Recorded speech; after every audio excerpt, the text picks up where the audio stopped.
మానసిక వైకల్యంతో బాధపడుతున్న ఓ వ్యక్తి తన తల్లి మృతదేహాన్ని 15 కిలోమీటర్ల దూరం సైకిల్ పై తీసుకువెళ్లిన హృదయ విదారక ఉదంతం తమిళనాడులో ఆలస్యంగా వెలుగు చూసింది. తిరునెల్వేలి జిల్లాలోని ముండ్రడెప్ప ప్రాంతానికి చెందిన బాలన్ వయసు 38 ఏళ్లు. తన తల్లి శివగామి అమ్మాల్లో కలిసి ఉంటున్నారు. బాలన్ మానసిక వైకల్యంతో బాధపడుతున్నారు. కుమారుడి బాగోగుల్ని అమ్మలు చూసుకుంటేవారు. ఉన్నట్లుండి అనారోగ్యం బారిన పడిన ఆమెను చుట్టుపక్కల వారు ఆసుపత్రిలో చేర్పించారు. కంటికి రెప్పలా అనుక్షణం అంటి పెట్టుకుని తన బాగోగులను చూసే అమ్మ అనారోగ్యంతో బక్కచిక్కి ఆసుపత్రిలో మంచంపై నీరసంగా పడి ఉండటాన్ని చూసి బాలన్కు ఏం చేయాలో తోచలేదు. ఎంచక్కా అమ్మతో కలిసి ఇంట్లో ఉంటే ఎంత బాగుండేదో అనిపించింది. అమ్మను అక్కడి నుంచి ఎలాగైనా తీసుకువెళ్లాలని, మళ్లీ అమ్మతో కలిసి అక్కడ హాయిగా ఉండాలని భావించారు.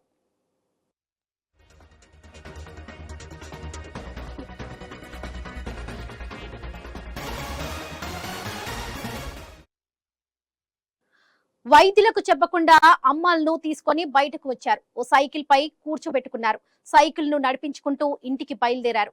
తన సైకిల్ ఎక్కించేటప్పుడే బతికే ఉన్న అమ్మ ఇంటికి చేరేలోపు చనిపోయారు. తల్లి ప్రాణాలతో లేదని తెలియక తెలుసుకోలేని బాలన్ మృతదేహాన్ని 15 కిలోమీటర్ల దూరం తీసుకెళ్లారు. దారిలో వాహనాల్ని తనిఖీ చేస్తున్న పోలీసులు బాలన్ ను ఆపారు. అనుమానాస్పదంగా కనిపించడంతో వివరాలు ఆరా తీశారు. సైకిల్ పై ఉన్న మహిళ తన తల్లి అని తిరునెల్లి ప్రభుత్వ ఆసుపత్రి నుంచి ఇంటికి తీసుకువెళ్తున్నట్లుగా బాలన్ వారికి తెలిపారు. వృద్ధురాలిలో చలనం లేకపోవడంతో పోలీసులు వైద్యులను పిలిపించి పరీక్ష చేయించారు. ఆమె చనిపోయినట్లుగా వారు ధృవీకరించడంతో మృతదేహాన్ని పోస్టుమార్టం కోసం తరలించారు.